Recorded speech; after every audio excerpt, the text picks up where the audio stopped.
আজ আমি ক্লাস 10-এর স্টুডেন্টদের জন্যে সপুষ্পক উদ্ভিদের দ্বিনিষেক পদ্ধতি পড়াবো, অর্থাৎ ফ্লাওয়ারিং প্লান্টের ডাবল ফার্টিলাইজেশন পড়াবো, আলোচনা করব। আশা করি তোমরা সকলে আগের পড়াগুলো পড়ে নিয়েছো।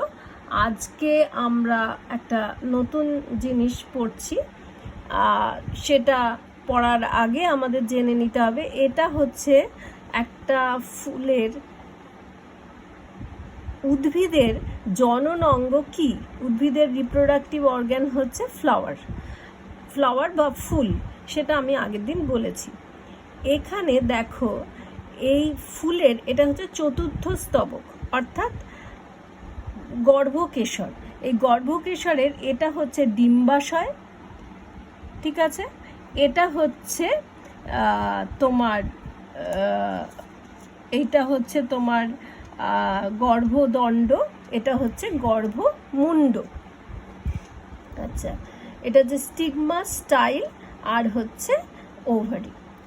এখন আমার পলিনেশন বা পরাগযোগ মানে পরাগধানী থেকে, এখানে তো পুংকেশর, এই পুংকেশরের পুংধানী থেকে পুংরেণুটা যখন গর্ভমুণ্ডে পড়ে তখনই বলা হচ্ছে পরাগযোগ বা পলিনেশন। এটা আমরা আগের দিন পড়েছি। এখন আমরা পড়ব কিভাবে ফার্টিলাইজেশন বা নিষেক হয়। তার আগে আমাদের পড়তে হবে পরাগরেণু কিভাবে এইখানে পোলেন টিউব বা পরাগনালী তৈরি করে। আমি চলে আসছি এইখানে, এটা হচ্ছে পরাগরেণু থেকে কিভাবে পুং গ্যামেট বা মেল গ্যামেট তৈরি হয় সেই পদ্ধতিকে বলা হয় মাইক্রোগ্যামেটোজেনেসিস। এটাকে বলা হচ্ছে মাইক্রোগ্যামেটোজেনেসিস। কাকে বলা হচ্ছে না, পুং রেণুর ভেতরে কিভাবে এই রেণুর ভেতরে কিভাবে মেল গ্যামেট বা পুং গ্যামেট তৈরি হচ্ছে তাকেই বলা হচ্ছে মাইক্রোগ্যামেটোজেনেসিস। এটা হচ্ছে একটা পুং রেণু, পোলেন গ্রেন আর কি। এই পোলেন গ্রেনের বাইরের যে লেয়ার, এই যে বাইরের লেয়ার, এটাকে বলা হয় রেণু বহিস্তক বা এক্সাইন। এটাতে স্পোরোপোলিন বলে একটা রাসায়নিক বা কেমিক্যাল সাবস্টেন্স থাকে, যেটা পরাগরেণুকে প্রোটেক্ট করে, রক্ষা করে। আর ভেতরের যে স্তরটা তাকে বলা হচ্ছে অন্তঃস্তক, এটার আরেকটা নাম হচ্ছে ইনটাইন। আর এই পুরোটা হচ্ছে রেণু, পরাগরেণু, পুংরেণু। এর মধ্যে এই যে নিউক্লিয়াসটা প্রথমে ভেঙে যায়, মাইটোসিস প্রক্রিয়ায় ভেঙে যায়, সমবিভাজন হয়ে দুটো নিউক্লিয়াস তৈরি করে। ওপরের নিউক্লিয়াসটাকে বলা হয় নালী নিউক্লিয়াস বা টিউব নিউক্লিয়াস। নিচের নিউক্লিয়াসকে বলা হয় জেনারেটিভ কোষ বা জেনারেটিভ নিউক্লিয়াস। এই জেনারেটিভ নিউক্লিয়াস আবার ভেঙে গিয়ে দুটো পুং গ্যামেট বা মেল গ্যামেট তৈরি করছে। তাহলে এটা হচ্ছে পরাগরেণু, তার বাইরে আছে এক্সাইন, ভেতরে আছে ইনটাইন। এই নিউক্লিয়াস ভেঙে গিয়ে দুটো নিউক্লিয়াস তৈরি করছে। ওপরেরটাকে বলা হচ্ছে টিউব নিউক্লিয়াস, নিচেরটাকে বলা হচ্ছে জেনারেটিভ নিউক্লিয়াস আবার ভেঙে যাচ্ছে, নিয়ে তৈরি করছে পুং গ্যামেট বা মেল গ্যামেট। এই পুরো পদ্ধতিটাকে বলা হচ্ছে মাইক্রোগ্যামেটোজেনেসিস। আর এটা হচ্ছে তোমার মেগাগ্যামেটোজেনেসিস, অর্থাৎ ডিম্বাশয়ের ভেতরে এই নিউক্লিয়াসগুলো কিভাবে তৈরি হচ্ছে। প্রথমে ডিম্বাশয়ের ভেতরে একটা নিউক্লিয়াস থাকে, সেটা হ্যাপ্লয়েড নিউক্লিয়াস থাকে। যেমন এখানেও একটা নিউক্লিয়াস ছিল হ্যাপ্লয়েড নিউক্লিয়াস, সেরকম এর ভেতরেও একটাই নিউক্লিয়াস ছিল। সেটা প্রথমে ডিভাইড হয়ে দুটো নিউক্লিয়াস তৈরি করে, তারপরে সেটা আবার ডিভাইড হয়ে আবার ভেঙে গিয়ে বিভাজিত হয়ে 4টে নিউক্লিয়াস তৈরি করে, তারপরে আবার ভেঙে গিয়ে 8টা নিউক্লিয়াস তৈরি করে। দেখো এখানে 8টা নিউক্লিয়াস আছে, 1 2 3 4 5 6 7 8। এই 8টা নিউক্লিয়াসের ওপরের দিকে চলে যায় 3টে নিউক্লিয়াস, এই 1 2 আর 3। এই দুটো নিউক্লিয়াসকে বলা হয় সহকারী কোষ বা সাইনার্জিড।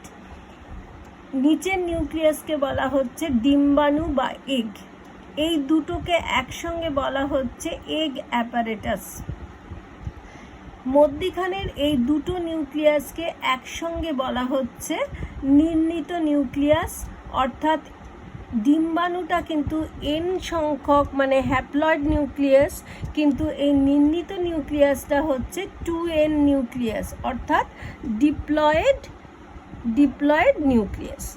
আর নিচে হচ্ছে প্রতিপাদ কোষ বা অ্যান্টিপোডাল সেল, অর্থাৎ ডিম্বাশয়ের ভেতরে এই ধরনের কোষ তৈরি হয়। ওপরে সহকারী কোষ বা সাইনার্জিড, এখানে এগ বা ডিম্বাণু, মধ্যিখানে নির্ণিত নিউক্লিয়াস বা ডেফিনিটিভ নিউক্লিয়াস, আর নিচে হচ্ছে প্রতিপাদ কোষ বা অ্যান্টিপোডাল সেল।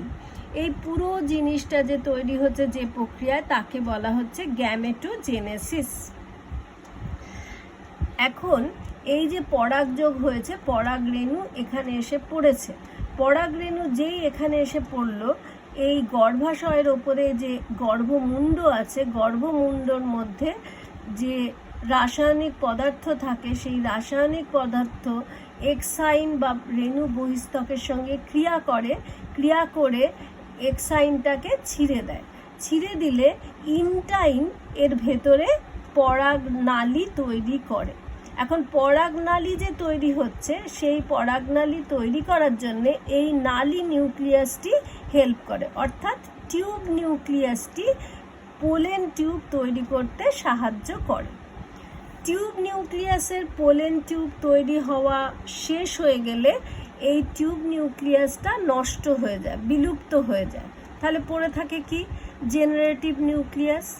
এই জেনারেটিভ নিউক্লিয়াসটা তখন ভেঙে গিয়ে দুটো পুং গ্যামেট বা মেল গ্যামেট তৈরি করে। দেখো এখানে দুটো মেল গ্যামেট, এই যে পুং গ্যামেট তৈরি হয়েছে, মেল গ্যামেট তৈরি হয়েছে।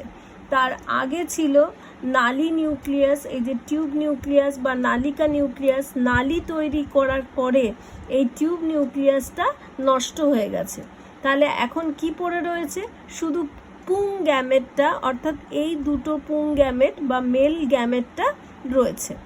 আর ডিম্বাশয়ের ভেতরে কি রয়েছে আমি আগেই বলে দিয়েছি, এগ অ্যাপারেটাস রয়েছে। এই যে এই তিনটে, সাইনার্জিড আর এগ।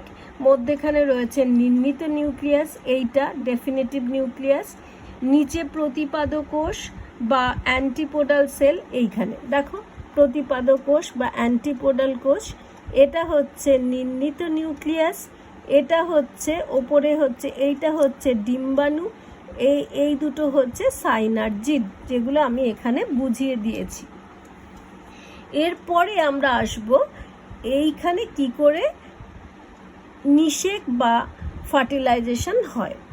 এখানে দুটো পুং গ্যামেট তৈরি হয়েছে। এই পুং গ্যামেটটা, এই যে এখানে দুটো পুং গ্যামেট তৈরি হয়েছে, এই পুং গ্যামেটটাই হচ্ছে এখানে।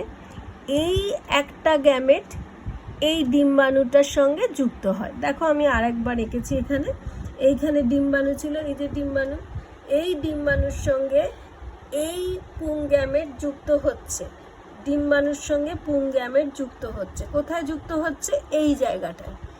এখানে ডিম্বাণু, এর সঙ্গে এই গ্যামেটটা এসে এখানে জুড়ে যাচ্ছে, এই যে জুড়ে যাচ্ছে। এই যে জুড়ছে, এফিউশন হচ্ছে, এইটাকে বলা হচ্ছে জাইগোট। এখানে 2n নিউক্লিয়াস যুক্ত জাইগোট তৈরি হচ্ছে, এবং এই জাইগোট থেকেই শিশু উদ্ভিদ বা বেবি প্লান্ট তৈরি হবে। আর এইখানে যে নির্ণিত নিউক্লিয়াস বা ডেফিনিটিভ নিউক্লিয়াস ছিল, সেখানে আমি বলে দিয়েছিলাম এটা কিন্তু 2n নিউক্লিয়াস, অর্থাৎ এই দুটো নিউক্লিয়াস আছে। তার সঙ্গে আর একটা পুং গ্যামেট যুক্ত হচ্ছে, অর্থাৎ এখানে দুটো পুং গ্যামেট ছিল, দুটো মেল গ্যামেট ছিল। এই একটা মেল গ্যামেট এর সঙ্গে যুক্ত হয়েছে, অর্থাৎ এর সঙ্গে যুক্ত হয়েছে। আর একটা মেল গ্যামেট এর সঙ্গে যুক্ত হচ্ছে, আমি বড় করে এঁকেছি, এর সঙ্গে যুক্ত হয়েছে। অর্থাৎ এখানে একটা গ্যামেট যুক্ত হলো, এখানে একটা গ্যামেট যুক্ত হলো, এটাকেই আমি বড় করে এঁকেছি। এইখানে একটা গ্যামেট যুক্ত হয়েছে, মেল গ্যামেট, এখানে একটা মেল গ্যামেট যুক্ত হয়েছে। এই মেল গ্যামেট আর এটা হচ্ছে ফিমেল গ্যামেট, অর্থাৎ পুং গ্যামেট, এবং এখানে হচ্ছে স্ত্রী গ্যামেট। এই দুটো যুক্ত হয়ে কি হচ্ছে, 2n হচ্ছে। এটাকে বলা হচ্ছে জাইগোট। জাইগোট থেকেই তৈরি হচ্ছে শিশু উদ্ভিদ বা বেবি প্লান্ট। আর এখানে নির্ণিত নিউক্লিয়াস ছিল, এই যে নির্ণিত নিউক্লিয়াস ছিল, ডেফিনিটিভ নিউক্লিয়াস, তার সঙ্গে আরেকটা নিউক্লিয়াস যুক্ত হচ্ছে, হয়ে তৈরি হচ্ছে শস্য বা এন্ডোস্পার্ম। এখানে কিন্তু 3টে নিউক্লিয়াস যুক্ত হয়েছে দেখতে পাচ্ছ, তাই জন্য আমি এটা লিখেছি 3n। এই 3n নিউক্লিয়াসটাকেই হচ্ছে শস্য। এই শস্য থেকে খাদ্য তৈরি হয়। এই খাদ্য শিশু উদ্ভিদের খাদ্য দেয় এবং তারপরে অঙ্কুরিত হয়ে পুরো গাছটা তৈরি হয়। তাহলে শিশু উদ্ভিদ বা বেবি প্লান্টকে খাদ্য যোগায় কে? শস্য বা এন্ডোস্পার্ম। এইটা এখন দেখো, এখানে একবার ফার্টিলাইজেশন বা একবার নিষেক হতে গিয়ে দুবার নিষেক হয়েছে, একই সঙ্গে দুবার নিষেক হয়েছে, তাই জন্যই একে বলা হয় দ্বিনিষেক বা ডাবল ফার্টিলাইজেশন। এখানে দুবার নিষেক একই সঙ্গে হয়েছে, দুবার ফার্টিলাইজেশন একই সঙ্গে হয়েছে, সেই জন্য এটাকে বলা হয় দ্বিনিষেক বা ডাবল ফার্টিলাইজেশন। এবং এই যে শস্য বা এন্ডোস্পার্ম তৈরি হয়েছে, এখানে 3টে নিউক্লিয়াস একসঙ্গে যুক্ত হয়েছে, তাই জন্য এটাকে বলা হয় ট্রিপল ফিউশন। ট্রিপল ফিউশন কারণ 3টে নিউক্লিয়াস যুক্ত হয়েছে, তাই জন্য এটাকে বলা হচ্ছে ট্রিপল ফিউশন। আর এখানে 2টো নিউক্লিয়াস যুক্ত হয়েছে, এটা হচ্ছে জাইগোট। বাট একবার ফার্টিলাইজেশন হতে গিয়ে দুবার ফার্টিলাইজেশন হয়েছে, তাই জন্য একে বলা হচ্ছে ডাবল ফার্টিলাইজেশন বা দ্বিনিষেক। এই পদ্ধতিটা আবিষ্কার করেছিলেন বিজ্ঞানী নাওয়াসচিন, SG নাওয়াসচিন 1898-এ। এখন আরেকটা কথা আমার বলার আছে, এই যে নিষেক হলো বা ফার্টিলাইজেশন হলো, তাহলে কোথায় হলো? এর ভেতরে হলো। এটা হচ্ছে ডিম্বাশয়, এর ভেতরে এই বীজ তৈরি হচ্ছে, বীজের ভেতরেই বেবি প্লান্ট বা শিশু উদ্ভিদ তৈরি হয়েছে। তার মানে পরাগ রেণু এসে কোথায় পড়লো? গর্ভমুণ্ডে পড়লো। গর্ভমুণ্ডে পড়াটাকেই বলা হচ্ছে পরাগযোগ বা পলিনেশন। এখানে গ্যামেট উৎপন্ন হলো, 2টো পুং গ্যামেট তৈরি হলো, এখানেও গ্যামেট তৈরি হলো, ডিম্বাণু তৈরি হলো। এবারে ডিম্বাণুর সঙ্গে পুং গ্যামেটের মিলন হলো বা নিষেক হলো বা ফার্টিলাইজেশন হলো, তার ফলে জাইগোট তৈরি হলো। জাইগোট থেকে কি তৈরি হলো? শিশু উদ্ভিদ বা ভ্রূণ তৈরি হলো। ভ্রূণ থেকে ফল তৈরি হলো, মানে এটা পুরোটা ফল হয়ে গেল। ফলের মধ্যে এটা বীজ হলো, বীজ অঙ্কুরিত হয়ে তারপরে শিশু উদ্ভিদ তৈরি হচ্ছে। আমরা যদি পুরো জিনিসটাকে দেখি, তাহলে এটা হচ্ছে ফ্লাওয়ার বা ফুল, এটাই হচ্ছে জনন অঙ্গ। এটা হচ্ছে গর্ভকেশর, এটা হচ্ছে পুংকেশর। পুংকেশরের পরাগ রেণু এখানে এসে পড়ছে, পরাগযোগ হচ্ছে। পরাগযোগের পরে এখানে নিষেক হচ্ছে বা ফার্টিলাইজেশন হচ্ছে। ফার্টিলাইজেশনের ফলে ডিম্বাণু আর পুং গ্যামেট যুক্ত হচ্ছে, NN হয়ে জাইগোট তৈরি হচ্ছে। জাইগোট থেকে ভ্রূণ তৈরি হচ্ছে বা এমব্রায়ো বা বেবি প্লান্ট তৈরি হচ্ছে। এটা ফলের মধ্যে থাকছে, এই যে ফলের মধ্যে থাকছে, ফলের মধ্যে বীজও থাকছে। এবার খাদ্য সরবরাহ করে বীজের মধ্যে অঙ্কুরোদ্গম হচ্ছে বা জার্মিনেশন হচ্ছে। জার্মিনেশন হওয়ার ফলে আবার একটা উদ্ভিদ তৈরি হচ্ছে, শিশু উদ্ভিদ তৈরি হচ্ছে। এটা হচ্ছে জনুক্রম। সপুষ্পক উদ্ভিদের নিষেক এবং নতুন উদ্ভিদ গঠন, অর্থাৎ কিভাবে এক লাইফ সাইকেলটা পুরোটা হলো সেটা এখানে দেখানো হয়েছে। তাহলে আমরা আজকে কি পড়লাম? ডাবল ফার্টিলাইজেশন এবং ট্রিপল ফিউশন। এটা পরীক্ষার জন্য এবং সব সময় এটা খুবই ইম্পর্ট্যান্ট জিনিস। এটা ভালোভাবে বুঝবে, ভালোভাবে দেখবে, দেখে যদি কোনো অসুবিধা হয় আমাকে আবার জিজ্ঞেস করবে। আজ এইটুকুই, আমরা পরের দিন অন্য একটা টপিক নিয়ে আসবো।